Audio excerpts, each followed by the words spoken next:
আজ আমরা জানব ভারতের এক অতিপ্রাকৃত এবং রহস্যময় স্থান সম্পর্কে, যা হাজারো ভক্ত এবং পর্যটকদের আকর্ষণ করে। এটি হলো কেদারেশ্বর গুহা মন্দির, যেখানে রয়েছে অদ্ভুত অলৌকিক শক্তি এবং এর ইতিহাস যেন এক আশ্চর্যের প্রতীক। আসুন মন্দিরটির প্রতিটি রহস্যময় দিক ঘুরে দেখি। কেদারেশ্বর গুহা মন্দির ভারতের উত্তরাখণ্ডের রাজ্যে অবস্থিত।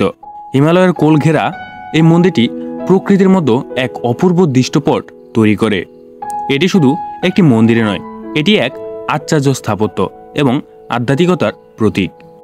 মন্দিরের বিশেষত্ব হল এখানে একটি প্রাকৃতিক শিবলিঙ্গ বিদ্যমান, যা প্রতি বছর তুষারের স্তূপ ঢেকে যায়। এটি ভক্তদের কাছে শিবের চরম শক্তি এবং আশীর্বাদের প্রতীক। কেদারেশ্বর গুহা মন্দিরের ইতিহাস হাজারো বছরের পুরানো। মনে করা হয় এটি তৈরি করেছিলেন প্রাচীন ঋষিরা, যারা শিবের উপাসক ছিলেন। মহাভারতের গল্প অনুযায়ী পাণ্ডবরা মহাদেবের আশীর্বাদ লাভের জন্য এই স্থানে পূজা করেছিলেন। হিমালয়ের গুহার প্রাকৃতিক গঠন এই মন্দিরটিকে অনন্য এবং অলৌকিক এক পরিবেশ প্রদান করেছে। মন্দিরটি সম্পূর্ণ প্রাকৃতিকভাবে গঠিত। এর দেয়াল, ছাদ এবং মন্দিরটির আঙিনা সবই প্রাকৃতিক পাথরের তৈরি। এটি তৈরি করতে কোনো আধুনিক প্রযুক্তির ব্যবহার করা হয়নি। প্রাচীন যুগে এ ধরনের গুহার নির্মাণ ছিল প্রাকৃতিক শক্তির প্রতি মানুষের গভীর আস্থা ও কৃতজ্ঞতার প্রতীক। এ মন্দিরের অলৌকিক শক্তি ভক্তদের মন্ত্রমুগ্ধ করে। এখানে বলা হয় শিবলিঙ্গ থেকে নির্গত শক্তি মানুষকে শারীরিক এবং মানসিকভাবে আরোগ্য প্রদান করে।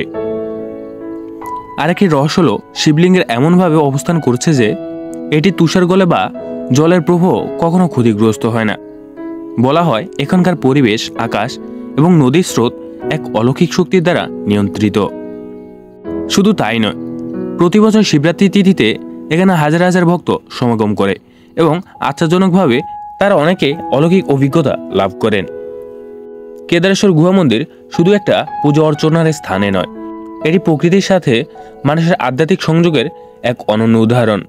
যদি আপনি আধ্যাত্মিকতার গভীরতা এবং প্রকৃতির অদ্ভুত শক্তি অনুভব করতে চান, তাহলে কেদারেশ্বর গুহা মন্দির একবার হলেও ঘুরে আসুন। শিবের আশীর্বাদ এবং হিমালয়ের সৌন্দর্য আপনাকে মুগ্ধ করবে।